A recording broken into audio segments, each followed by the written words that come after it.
دەیان قەیرانیان دروست کرد وەک قەیرانی ئاو و کارەبا و خزمەتگوزاری.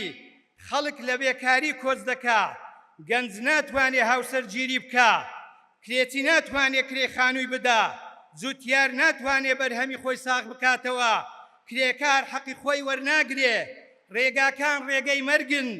خەڵک لەبەر هەژاری و نەداری دەتڵێتەوە، پەیوەندیەکانیان لەگەڵ زۆر وڵات تێکدا، نیوەی خاچی هەرێمی کوردستانیان لەدەستدا، 36 ملیار دینار قەرزارن، 800,000 بەرمیل نەوتی ڕۆژانەیان لەدەستدا.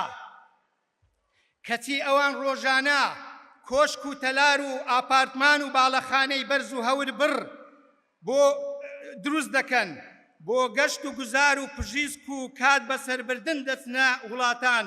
مناڵێکیان ملیۆنێرە، بە تەزکیەی خۆیان نەبی خەڵکدا نامەزرێ، بە ڕێوەرێکی قوتابخانە نییە هی ئەوان نەبێ.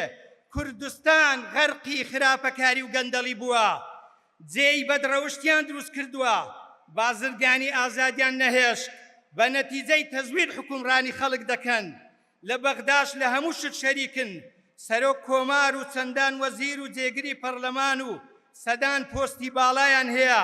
بودجەیەکی زەبەلاح لە عێراق و لە نەوت و لە گومرگ و لە باج و خەراج و لە هاوپەیمانان وەردەگرن، کەچی هێشتا 50 موچەیان بە مناقەسە خواردووە، تا ئێستا مادەی 140یان جێبەجێ نەکردووە، کێشەکانی کوردیان چارەسەر نەکردووە، مافی کوردستانیان بەدەست نەهێناوە.